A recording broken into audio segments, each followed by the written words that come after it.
Desde a antiguidade com o ouvido não se ouviu, e nem com o olho se viu um Deus que trabalha para quem precisa, não para quem espera.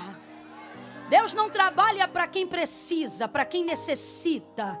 Se você achar que Deus só trabalha para quem precisa, para quem necessita, em pouco tempo, não vai ser em muito tempo não, em pouco tempo, Deus que hoje você diz adorar, você vai começar a rejeitá-lo, porque vai começar a colocá-lo numa posição injusta. Por que fulano precisa tanto e não vive milagre, e o outro que parece que nem tanto precisa, Deus é com ele o tempo todo? Por que aquele ali que precisa de, olha, tá na cara que ele precisa, e por ele parece que Deus não faz nada, e o outro que parece que já é abençoado, está sendo ainda mais abençoado? Porque o que move a mão de Deus não é necessidade. Necessidade, escassez, dificuldade é apenas uma das vertentes que podem ser molas propulsoras para os milagres. Você vai ver isso em todo o Antigo Testamento, através da vida dos profetas, como a escassez, a crise e a dificuldade se tornavam um caminho pelo qual Deus operava. Mas muitas vezes tal crise, tal escassez ou tal dificuldade vinha ou pela consequência de um erro ou por um afunilamento, um aperto que o próprio Deus provocava para ver se o povo se lembrava de clamar a Ele. Mas na verdade Deus nunca elegeu filhos que precisassem estar sempre na beira do limite para se lembrar que Ele existe, para se lembrar que Ele é Deus. E ainda que fosse isso, nós não podemos jamais caminhar dentro dessa lógica, porque o Senhor não trabalha só dentro do perfil de dificuldade, claro que não. Por isso essa menção que eu fiz agora do profeta Isaías, quando ele declara, dizendo, porque desde a antiguidade, por que ele não diz desde sempre, se Deus é eterno? Mas ele diz, porque desde a antiguidade, porque Deus só passou a dar esse nível de expediente depois que criou o homem. Antes do homem, tudo que Deus criou obedecia e obedece a sua função naturalmente até hoje. Responda para mim, os oceanos passam os limites que Deus estabeleceu para eles? Desde o dia em que foram criados, ali eles se mantêm, e da linha que o Senhor determinou até onde eles podiam. Deus tem a necessidade de falar com eles de novo. Deus falou apenas uma vez sobre a semente: vocês vão dar segundo a sua espécie. E o texto diz, e assim foi, e todos eles obedecem. O autor da carta aos Hebreus vai deixar muito claro a força, o impacto e o poder da palavra de Deus sobre aquilo que ele ordena, sobre aquilo que ele cria, sobre aquilo que ele determina. E o autor da carta aos Hebreus vai dizer, porque céus e terra, tudo que existe e que há, não foi feito por prova aparente do que se vê, mas antes foram criados pelo poder da sua palavra. Então tudo que foi criado por ele obedece a sua voz, sem que haja repetição, sem que haja renovo da palavra que um dia foi empregada, sem que haja um reajuste, uma reconstrução. O Senhor, ele é perfeito, então tudo obedece, exceto uma parte da criação. Essa aí vive dizendo, fala comigo, Deus. Fala comigo, Deus. Aí ele fala, não deu um mês, Deus já não está falando comigo. A existência de tudo que foi criado o ouviu uma vez e nunca mais deixou de obedecê-lo. Mas a criatura feita por ele, o homem, que é o pináculo da sua criação, esse insiste em contender, em indagar, em questionar. E aí você vai ver então Isaías dizendo, porque desde a antiguidade, e por que não é desde sempre? Volto a dizer, se Deus é eterno, porque esse nível de expediente de trabalho Deus só passou a exercer depois que fez o homem. Falando bem rasgado para todo mundo entender, Deus fez sol e descansou, fez lua e descansou, fez mar e descansou, fez animal e descansou. Só para a gente entender, descansou aqui não é dormiu, ele liberou, ele realizou, ele criou céu, terra, ele criou o sol, estrelas, e no sétimo dia ele descansou. Mas depois que ele criou o homem, nunca mais ele descansou. Você está rindo? Olha para quem está ao teu lado e diga, tu dá um trabalho. Você dá um trabalho que você não imagina. Rapaz, a gente dá tanto trabalho, tanto trabalho, tanto trabalho. E Deus é tão trabalhador, tão trabalhador, tão trabalhador, que Ele não folga nesse trabalho de cuidar da gente, não. É por isso que Davi dizia, pode dormir, porque eis que não tosquenejará, nem dormitará o guarda de Israel. O Senhor é quem te guarda. Dá uma notícia boa para alguém aqui nessa noite. Seja um profeta, seja um pregador na vida de alguém. Libere uma boa nova para alguém aqui agora e diga, pode dormir que quem te guarda não dorme. Pode dormir que quem te guarda não dorme. Camille, no mundo espiritual, as maldições, os ataques, a Bíblia diz que a maldição sem causa não encontra repouso. Tua casa está debaixo de uma palavra, e esta palavra é o que te mantém, seja de dia, seja de noite. Ele diz, o sol não te molestará de dia e nem a lua de noite. O Senhor te guarda quando entra, te guarda quando você sai. Ele te guarda desde agora. Agora quando? Desde agora, quando você tem consciência de quem Ele é, até para sempre. Camille, quando eu não tinha, também te guardava. Oh, meu Deus do céu, Deus não cuida de você a partir do momento que você tem consciência dEle. A partir desse momento você só passa a ter noção de quem Ele é. Mas quem aqui, igual o cego, que o Senhor curou de nascença, de João capítulo 9, o texto diz que depois Jesus aparece para ele na frente da sinagoga, depois dele já ter sido curado, e pergunta para ele, tu crê que o homem que te curou é o Filho do Deus vivo? Aí ele disse, como crerei se não sei quem é? Aí Jesus disse para ele, sou eu que falo contigo. Ele disse, eu creio. E por que ele creu? Porque está vendo Jesus? Não, porque Jesus já via ele antes dele enxergar. Quem aqui já teve essa sensação? Olha, eu só estou firme com Deus agora, mas eu sinto que Ele já cuidava de mim antes.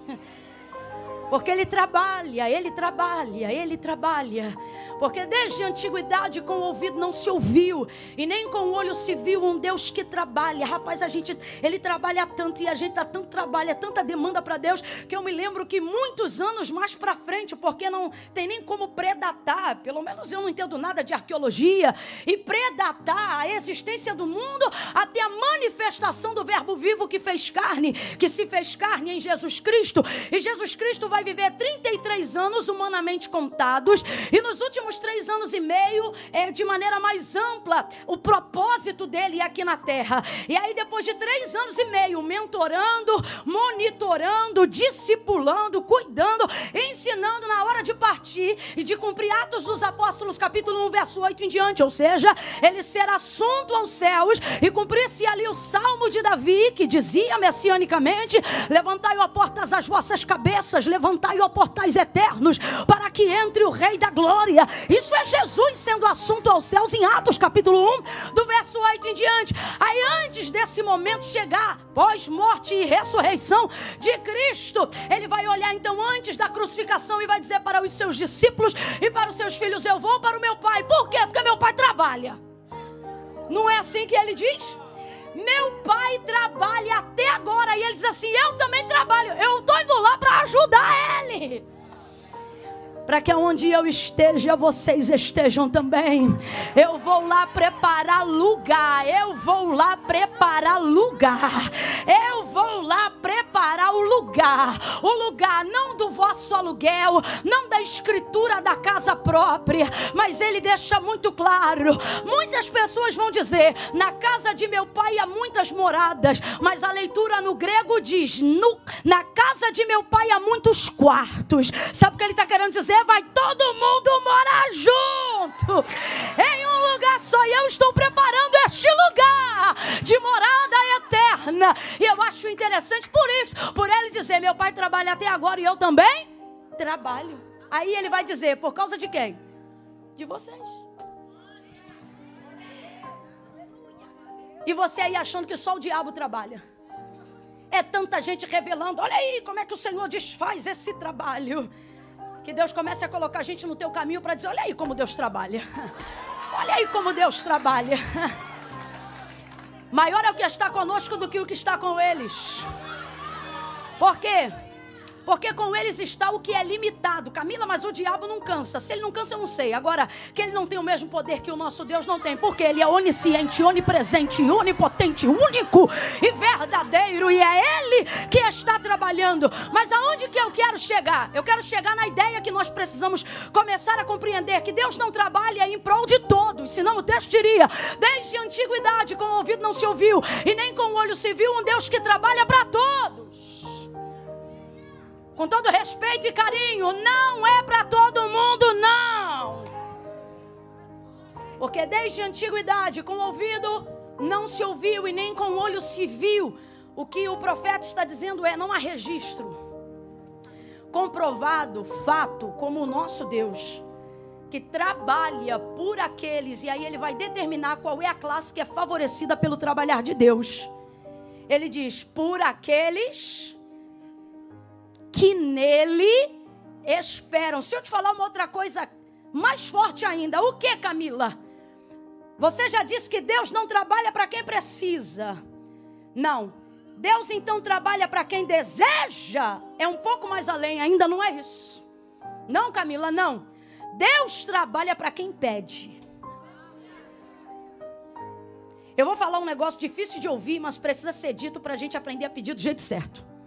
Até porque é a palavra de Deus que nos orienta. Pedi e não recebeis, porque pedi mal, porque não conheceis o poder de Deus e nem as. Deus não tem obrigação de corresponder meus desejos. Deus tem responsabilidade de corresponder à sua. Por que Abraão, Noé, Jó, Moisés eram respondidos tão prontamente diante das suas orações? Porque eles não oravam o que sentiam, eles oravam o que a palavra dizia. Eu não sei se a colocação correta é um pronome, mas há uma palavra que aparece no texto quando fala sobre o contato desses homens com Deus nas suas orações. E o que é em comum, né? Comum entre eles, é que todos eles ao orar não oram assim, eu desejo, não oram assim, eu quero. Eles oram assim, porque tu disseste. Rebaido, rebiga, chorremanavassúria. O que eles estão dizendo? Eu não venho aqui lhe pedir nada do que o Senhor não tem poder para me dar. Eu não venho aqui solicitar nada que o Senhor já não havia disponibilizado para me oferecer. Aí você começa a entender por que a orientação do próprio Cristo é pedi, pedi e dá-se-vos-á. Pedi, pedi e dá-se-vos-á. Ele não diz pedi e dá-se-vos-á. Em qualquer texto, independente da tradução, vai haver a repetição do pedi. Pedi, pedi, pedi, pedi. Sabe o que ele está dizendo? Para corresponder eu dou só uma vez, mas para você pedir, tem que haver insistência, tem que haver perseverança. E por que muitas vezes a gente não persevera no pedido? Primeiro, porque sabemos que Deus é tão poderoso que Ele pode fazer. Só que isso ao invés de gerar em nós humildade, gera em nós arrogância. E aí começa aquela conversa fiada. Deus sabe. Deus sabe. Deus sabe a justificativa de quem está cansado. Deus sabe a justificativa de quem desistiu de continuar pedindo. E por que desiste? Porque cansa. E por que cansa? Porque toda oração é um ato de humilhação, seja ela de petição ou não. E chega uma hora que na nossa humanidade, no nosso egocentrismo, a gente começa a pensar, se Deus é tão poderoso para fazer infinitamente mais até do que pedimos ou do que pensamos, por que Ele não me tira logo dessa enfermidade? Por que Ele não resolve logo minha crise conjugal? Por que Ele não abre logo a porta que Ele me falou? Por que não libera logo o green card se foi Ele que me mandou vir para essa terra? Por que isso? Por que aquilo? E nisso você vai só se exaltando. E a recompensa do trabalho de Deus não é para quem se exalta, é para quem se humilha. Humilhai-vos, pois, debaixo da potente mão de Deus, para que ao seu tempo Ele vos exalte. Camila, Deus pode dar tudo. Jesus, Ele vai deixar algo muito claro, e Ele vai ensinar-nos a pedir de forma que nenhuma das nossas petições sejam rejeitadas. Olhe para quem está do seu lado agora e diga: nenhuma. Abra a boca e diga: nenhuma. João capítulo 15, ele vai dizer: meu pai é o agricultor, eu sou a videira, vocês são as varas. Toda vara que está em mim e dá fruto, essa eu podo para que dê mais fruto. Agora ele vai dizer uma parte que para mim é a mais chocante do texto. Ele diz assim: toda vara, porém, que está em mim, mas não dá fruto.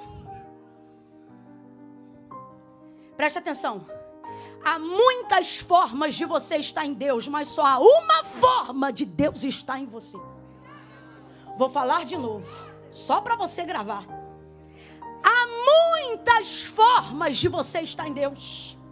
Louvando, orando, caminhando, adorando, cultuando. Muitas formas de você estar em Deus. Mas só há uma forma, segundo Jesus Cristo, para Ele estar em você. E Ele deixa claro. Olha o que Ele diz. Porém, toda vara que estando em mim, ou seja, está nele, está ou não está? Está ou não está? É esquisito não dar fruto, é esquisito, mas está nele, está ou não está? É Ele que diz. Porém, toda vara que estando em mim não der fruto, essa eu corto. E a primeira pergunta que a gente precisa fazer é: que tipo de vara está nele e não dá fruto? E alguém pensa, deve ser o desviado, deve ser o ímpio, deve ser isso, deve ser aquilo, mas não é, porque tem que conhecer, tem que estar nele. E Jesus deixou claro que naquele grande dia do juízo, muitos, não poucos, chegariam a ele e diriam: em teu nome eu fiz. Para fazer no nome dele tem que estar. Só que olha como ele vai responder: apartai-vos de mim, porque eu nunca vos conheci. Então o que ele está dizendo? Vocês estiveram em mim, mas eu nunca estive em vocês.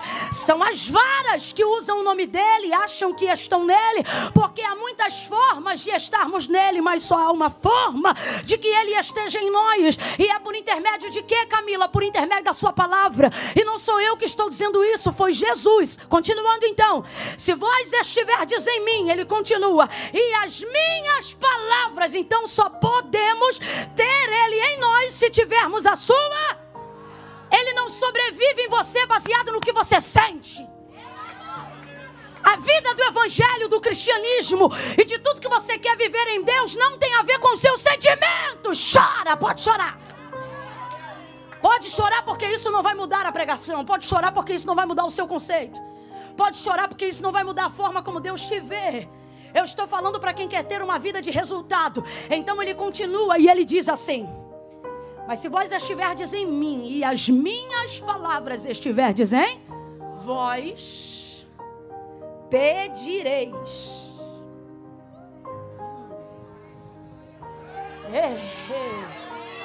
Meu Deus, eu também já estaria glorificando. Eu estou igual um amigo meu hoje aqui. Eu queria ter 10 bocas para dar 10 glórias de uma vez só.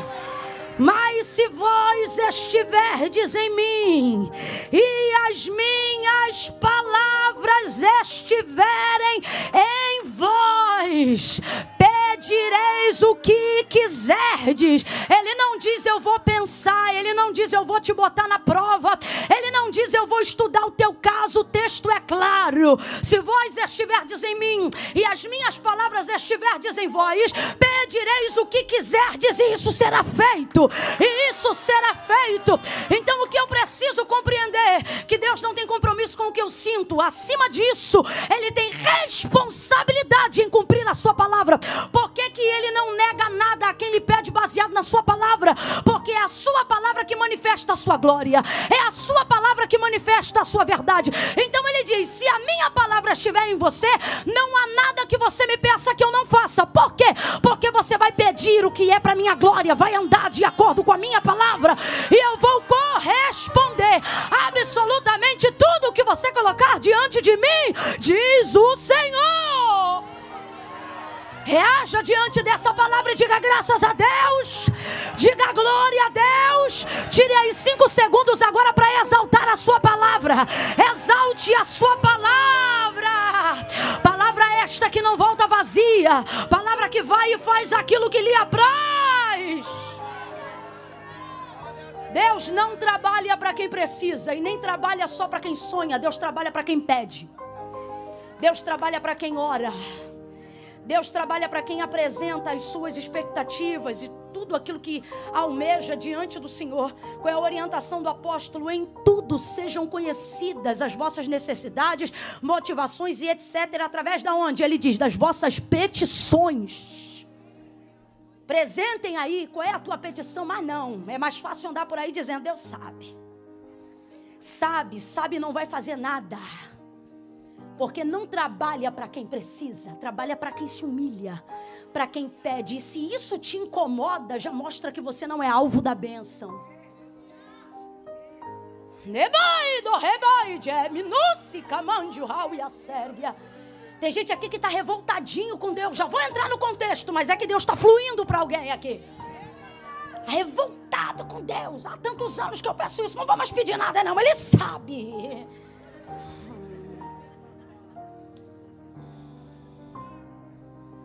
Ai, Deus, estou chateada com o Senhor. Ele está dizendo, entra na fila.